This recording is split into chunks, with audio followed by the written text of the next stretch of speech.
Hi all, ഐ+ൻ്റെ മറ്റൊരു ക്ലാസ്സിലേക്ക് എല്ലാ വിദ്യാർത്ഥികൾക്കും സ്വാഗതം.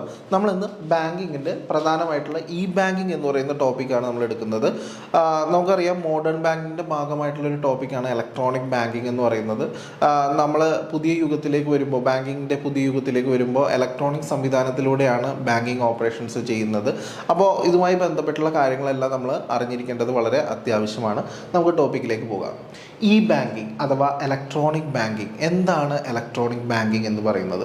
അപ്പോൾ ബാങ്കിങ് അഥവാ ഇലക്ട്രോണിക് ബാങ്കിങ് എന്ന് പറയുന്നത് refers to the form of banking services and transactions performed through electronic means. ഇലക്ട്രോണിക് മാധ്യമത്തിലൂടെ നമ്മൾ എന്തെല്ലാം ബാങ്കിങ്ങുമായി ബന്ധപ്പെട്ടുള്ള കാര്യങ്ങൾ ചെയ്യുന്നു, അതിനെയാണ് നമ്മൾ ബാങ്കിങ് അഥവാ ഇലക്ട്രോണിക് ബാങ്കിങ് എന്ന് പറയുന്നത്. അപ്പോൾ ഇലക്ട്രോണിക് മാധ്യമത്തിലൂടെ നമ്മൾ എന്തെല്ലാം ബാങ്കിങ്ങുമായിട്ട് ബന്ധപ്പെട്ടുള്ള കാര്യങ്ങൾ ചെയ്യുന്നു, അതിനെയാണ് നമ്മൾ ബാങ്കിങ് അഥവാ ഇലക്ട്രോണിക് ബാങ്കിങ് എന്ന് പറയുന്നത്.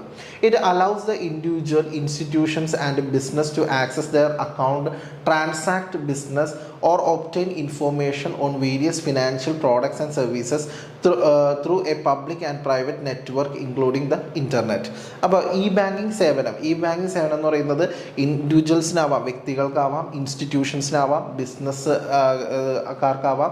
അവർക്ക് അവരുടെ അക്കൗണ്ട്, അതേപോലെ തന്നെ അവരുടെ ട്രാൻസാക്ഷൻസ്, അവർക്ക് വേണ്ട ഇൻഫോർമേഷൻസ്, ഇതെല്ലാം ഈ പറയുന്ന എന്തെങ്കിലും ഒരു പ്രോഡക്റ്റിനെ പറ്റിയോ അല്ലെങ്കിൽ ഒരു സേവനത്തെ പറ്റിയോ, പ്രോഡക്റ്റ് എന്ന് പറയുന്നത് ബാങ്കിങ് പ്രോഡക്റ്റുകളാണ് എന്ന് പറയുന്നത് അക്കൗണ്ടുമായി ബന്ധപ്പെട്ടുള്ള കാര്യങ്ങളാവാം, ഡെപ്പോസിറ്റുമായി ബന്ധപ്പെട്ടുള്ള പ്രോഡക്റ്റ് ആവാം, ഇൻഷുറൻസുമായി ബന്ധപ്പെട്ടുള്ള ബാങ്ക് കൊടുക്കുന്ന ഇൻഷുറൻസ് പ്രോഡക്റ്റുകളാവാം. അങ്ങനെയുള്ള കാര്യങ്ങൾ, പ്രോഡക്റ്റ് ഓഫ് സർവീസസ്, അത് ഒരു പബ്ലിക് അല്ലെങ്കിൽ പ്രൈവറ്റ് നെറ്റ്വർക്കിലൂടെയോ അല്ലെങ്കിൽ ഇൻ്റർനെറ്റിലൂടെ ചെയ്യുകയാണെങ്കിൽ അതിനെയാണ് നമ്മൾ ബാങ്കിങ് എന്ന് പറയുന്നത്. അപ്പോൾ ബാങ്കിങ് എന്ന് പറയുന്നത് ഇലക്ട്രോണിക് മാധ്യമത്തിലൂടെ ചെയ്യുന്ന ഏതൊരു ബാങ്കിങ് ആക്ടിവിറ്റീനെയും നമുക്ക് ബാങ്കിങ് എന്ന് പറയാം.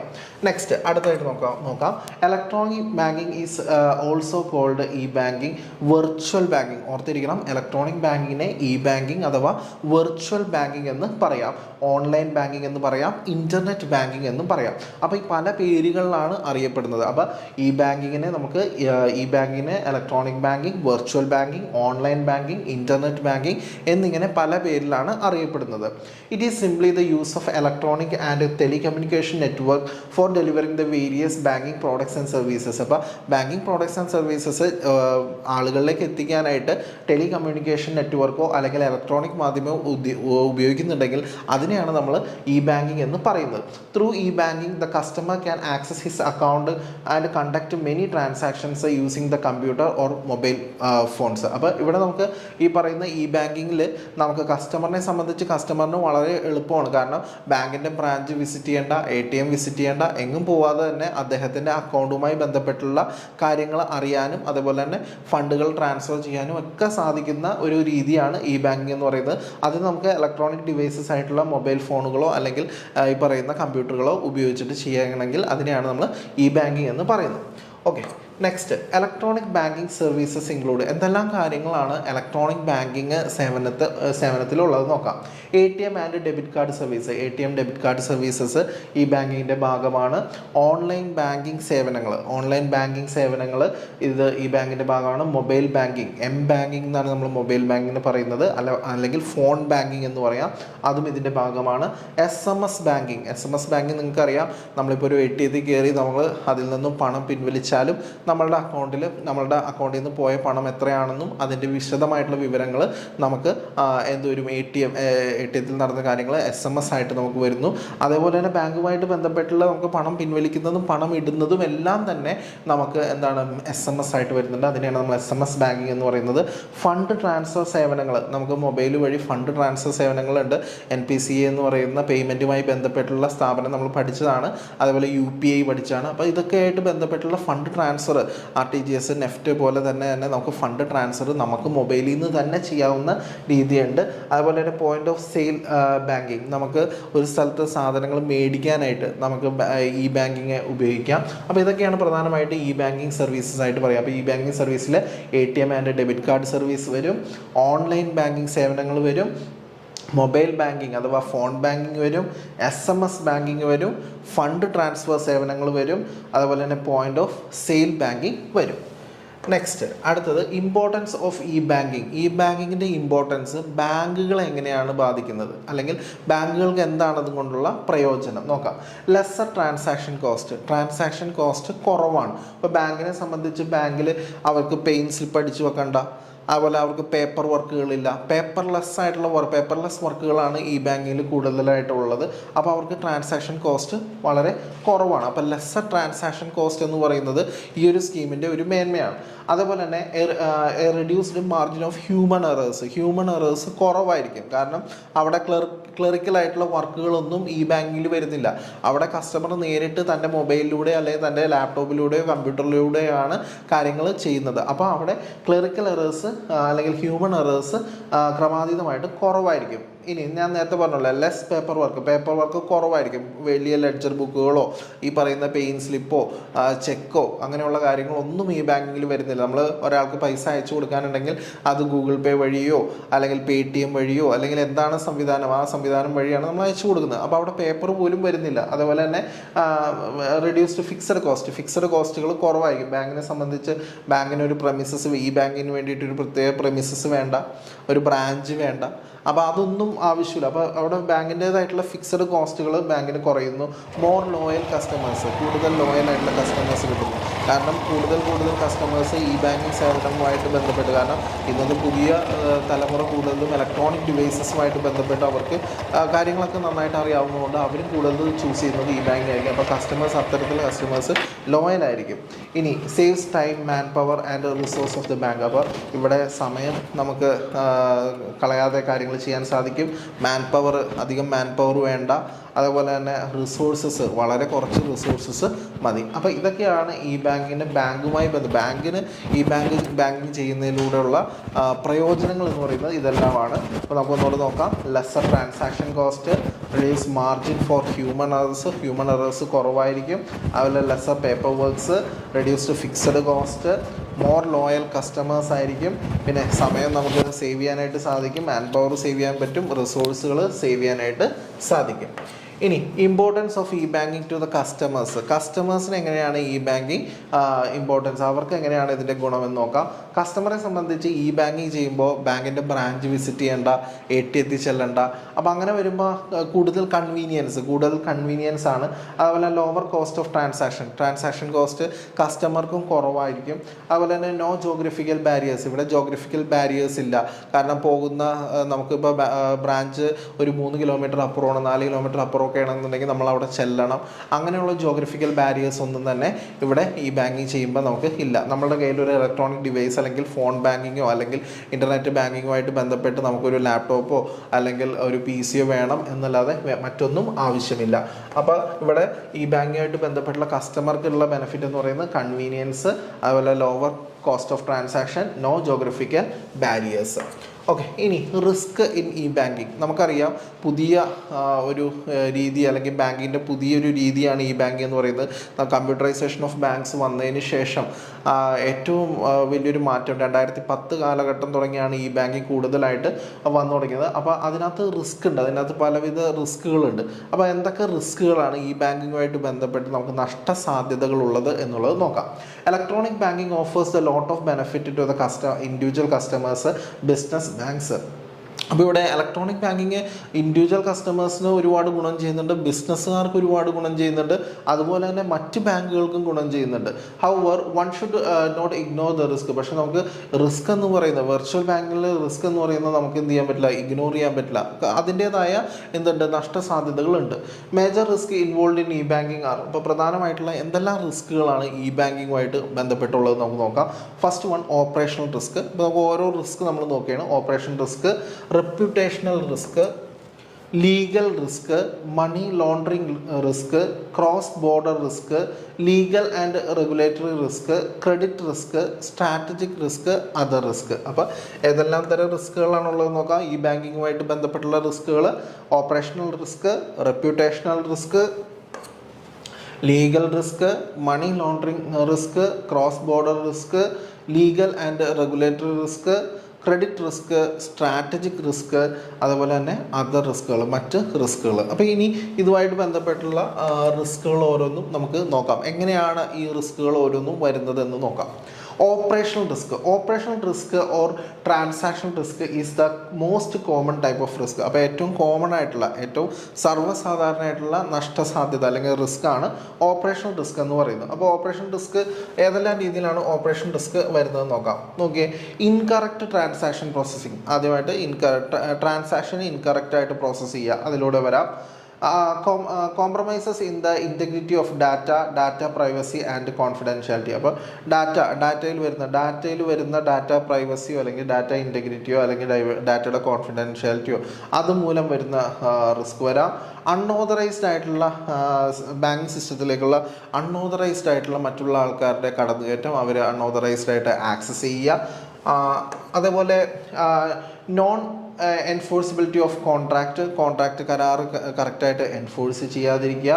അതുപോലെ technological errors, human factor of negligence, employee ഫ്രോഡുകൾ, ഹാക്കേഴ്സ്, അങ്ങനെ വ്യക്തികൾ കാരണമുള്ള എറേഴ്സ്, കുഴപ്പങ്ങൾ വരാം. സെക്യൂരിറ്റി റിസ്ക് വരാം. അപ്പോൾ ഇതൊക്കെയാണ് പ്രധാനമായിട്ടും നമുക്ക് വരുന്ന ഓപ്പറേഷൻ റിസ്ക് എന്ന് പറയുന്നത്. അപ്പോൾ ഓപ്പറേഷൻ റിസ്കിനകത്ത് നമുക്ക് 6 ടൈപ്പ് റിസ്കുകളാണ് നമ്മൾ നോക്കിയത്. First, incorrect transaction processing, transaction incorrect ആയിട്ട് പ്രോസസ്സ് ചെയ്യുക. രണ്ടാമത്തത്, ഡാറ്റയുമായി ബന്ധപ്പെട്ടുള്ള ഡാറ്റ വളരെ സുരക്ഷിതമായിട്ട് വയ്ക്കേണ്ട കാര്യമാണ്. ഡാറ്റ എന്ന് പറയുന്ന ഒരു കസ്റ്റമറെ പറ്റിയുള്ള ഡാറ്റ വളരെ സുരക്ഷിതമായിട്ട് വെക്കേണ്ടതാണ്. അതിൽ വീഴ്ച വരിക, അതിൻ്റെ ഡാറ്റ ഇൻറ്റഗ്രിറ്റി ആയിക്കോട്ടെ, ഡാറ്റ പ്രൈവസി ആയിക്കോട്ടെ, കോൺഫിഡൻഷ്യാലിറ്റി ആയിക്കോട്ടെ, അത് വളരെ സുരക്ഷിതമായിട്ട് വെക്കേണ്ടതാണ്. പക്ഷേ അതിനകത്ത് വീഴ്ച വരിക. മൂന്നാമത് പറയുന്നത് unauthorised access to the banking system. മറ്റ് ആൾക്കാർ അൺഓതറൈസ്ഡ് ആയിട്ട് ബാങ്കിങ് സിസ്റ്റത്തിലേക്ക് കടന്നു കയറുക, അങ്ങനെയും നമുക്ക് ഈ പറയുന്ന നഷ്ടം സംഭവിക്കാം. ഇനി നോൺ എൻഫോഴ്സിബിലിറ്റി ഓഫ് കോൺട്രാക്റ്റ് കരാറുകൾ കറക്റ്റായിട്ട് എൻഫോഴ്സ് ചെയ്യാത്തത് കൊണ്ട്. അഞ്ചാമത് പറയുന്നത് ടെക്നിക്കൽ എറേഴ്സ് അല്ലെങ്കിൽ ഹ്യൂമൻ ഫാക്ടർ ഓഫ് നെഗ്ലിജൻസ്, അവഗണന മൂലമുണ്ടാകുന്ന പ്രശ്നങ്ങൾ, മനുഷ്യർ തന്നെ അവഗണന മൂലമുണ്ടാകുന്ന പ്രശ്നങ്ങൾ, എംപ്ലോയീസ് ഫ്രോഡ് ചെയ്യുക, ഹാക്കേഴ്സ് മൂലമുണ്ടാകുന്ന നഷ്ടങ്ങൾ, അങ്ങനെയും വരാം. അതുപോലെ തന്നെ സെക്യൂരിറ്റി റിസ്കുകൾ. അപ്പോൾ ഇതൊക്കെയാണ് ഈ പറയുന്ന 6 തരത്തിലുള്ള റിസ്കുകളാണ് ഓപ്പറേഷൻ റിസ്ക് എന്ന് പറയുന്നത്, ഓപ്പറേഷൻ റിസ്കിനകത്ത് വരുന്നത്. നെക്സ്റ്റ്, അപ്പോൾ സർവ്വസാധാരണമായിട്ടുള്ള റിസ്ക് ആണ് ഓപ്പറേഷൻ റിസ്ക് എന്ന് പറയുന്നത്. അതിനകത്ത് വരുന്ന 6 പോയിന്റാണ് നമ്മൾ കണ്ടത്.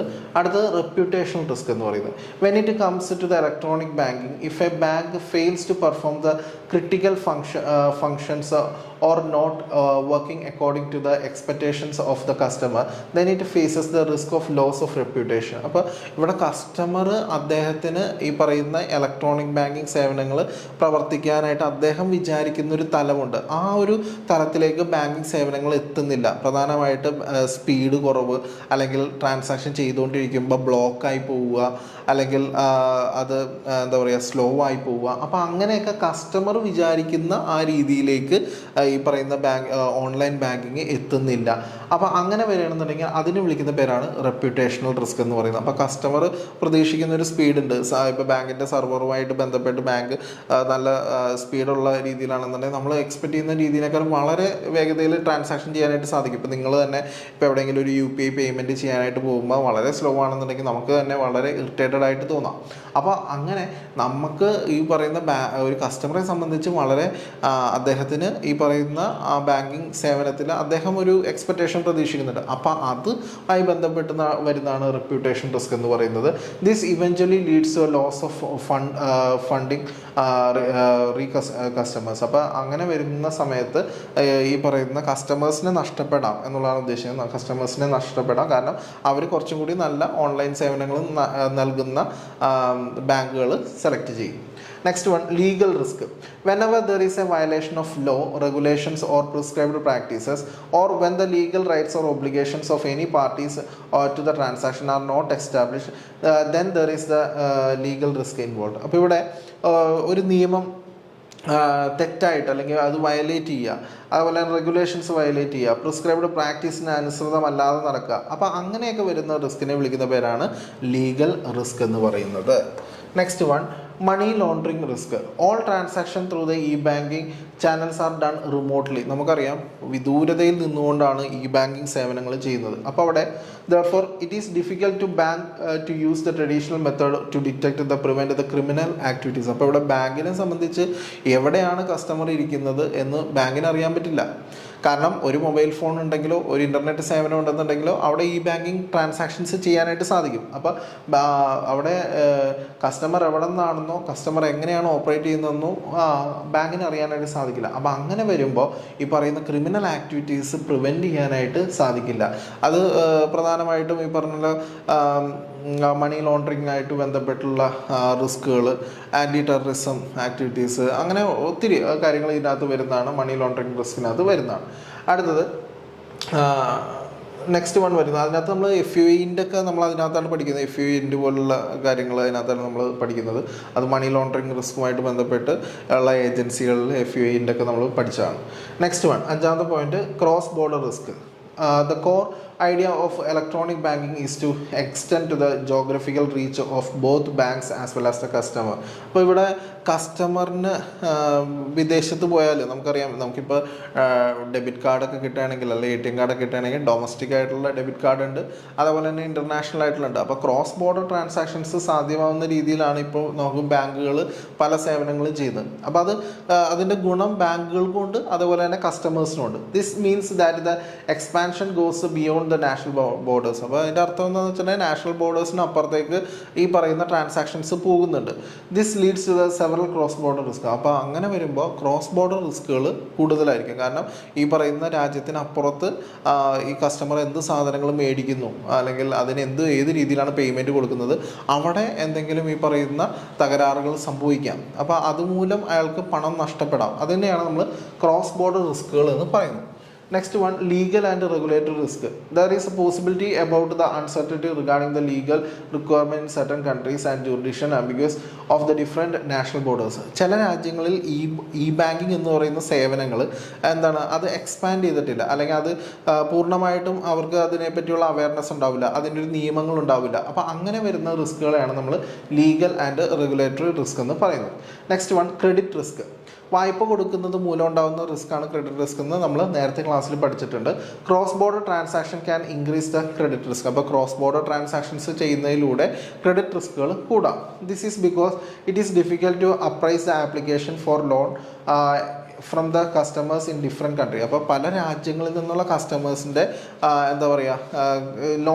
ലോൺ അപേക്ഷകളൊക്കെ വരാനായിട്ട് സാധ്യതയുണ്ട്. അപ്പോൾ അതുമായി ബന്ധപ്പെട്ടുള്ള ക്രെഡിറ്റ് റിസ്ക് കൂടാനായിട്ടുള്ള സാധ്യതയുണ്ട്. Next one, strategic risk. Strategic risk, this is a risk associated with the issues pertaining to. അപ്പോൾ എന്തൊക്കെയാണ് സ്ട്രാറ്റജിക് റിസ്കിൽ വരുന്നത് നോക്കാം. First one, development of business plan. Business പ്ലാനുമായിട്ട് ബന്ധപ്പെട്ടുള്ള റിസ്ക്.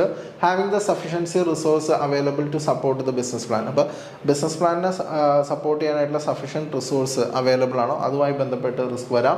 അതുപോലെ ചേഞ്ച് ഇൻ വർക്ക് എൻവയോൺമെൻറ്റിൽ ചേഞ്ച് വരുന്നതുകൊണ്ടുള്ള risk.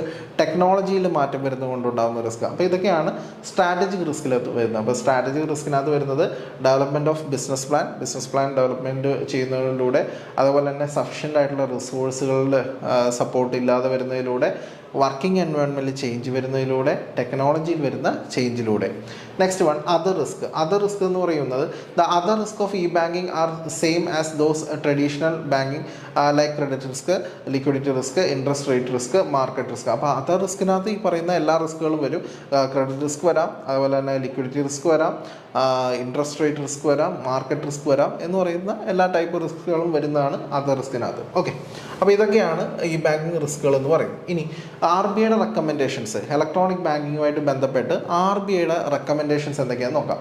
All banks must adopt the adequate security measures to maintain the secrecy and confidentiality of data. അപ്പോൾ RBI പറയുന്നത് ഈ പറയുന്ന കസ്റ്റമേഴ്സിൻ്റെ അക്കൗണ്ടുമായി ബന്ധപ്പെട്ടുള്ള കാര്യങ്ങൾക്ക് എന്ത് വേണം, സെക്യൂരിറ്റി വേണം. അതിനകത്തൊരു കോൺഫിഡൻഷ്യാലിറ്റിയും സീക്രസിയും വേണമെന്നുള്ളതാണ് RBI പറയുന്നത്. In order to mitigate the money laundering risk, the banks must develop the anti money laundering ALM technology for reporting and query. അപ്പോൾ ഈ പറയുന്ന മണി ലോണ്ടറിങ് മൂലമുണ്ടാകുന്ന നഷ്ടങ്ങൾ അത് തടയാനായിട്ട് ആൻറ്റി മണി ലോണ്ടറിങ് ടെക്നോളജി ബാങ്കുകൾ അഡോപ്റ്റ് ചെയ്യണം, അത് റിപ്പോർട്ട് ചെയ്യണം, അത് ക്വറി ചെയ്യാനായിട്ടുള്ള സംവിധാനം വേണമെന്നാണ് RBI പറയുന്നത്. Next one, banks must have the internal grievance redressal system to adopt the fraud free culture of e-banking. അപ്പോൾ ഈ ബാങ്കുമായിട്ട് ബന്ധപ്പെട്ട് വരുന്ന പരാതികൾ പരിഹരിക്കാനായിട്ടുള്ള റിഡ്രസൽ ഗ്രീവൻസ് സെല്ലുകൾ ഇന്റേണൽ ആയിട്ട് ഓരോ ബാങ്കിനും വേണമെന്നാണ് RBI പറയുന്നത്. അങ്ങനെ മാത്രമേ നമുക്ക് ഈ മേഖലയിലുള്ള ഫ്രോഡുകൾ നമുക്ക് ഒഴിവാക്കി ഫ്രോഡ് ഫ്രീ ബാങ്കിങ് ആയിട്ട് നമുക്ക് ചെയ്യാനായിട്ട് സാധിക്കുള്ളൂ. All banks must have the explicit security plan along with the documentation. Further, bank must strictly ensure the physical access control. അപ്പോൾ ഈ പറയുന്ന ബാങ്കുകൾക്ക് സെക്യൂരിറ്റി പ്ലാൻ വേണം, ഓരോ സെക്യൂരിറ്റി ലെയർ അനുസരിച്ച്, അല്ലെങ്കിൽ ഈ പറയുന്ന ഓരോ സെക്യൂരിറ്റി സംവിധാനം വേണം. അത് പാസ്വേഡ് മൂലം പ്രൊട്ടക്റ്റഡ് ആവാം, അല്ലെങ്കിൽ ഈ പറയുന്ന ബയോമെട്രിക് സംവിധാനത്തിലൂടെ ആവാം. അങ്ങനെയുള്ള ഫിസിക്കൽ ആക്സസ് കൺട്രോൾ സിസ്റ്റം എന്തെങ്കിലുമൊക്കെ ഈ പറയുന്ന ഈ ബാങ്കിങ്ങിനകത്ത് ചെയ്തു വെച്ചിരിക്കണം എന്നാണ് RB പറയുന്നത്.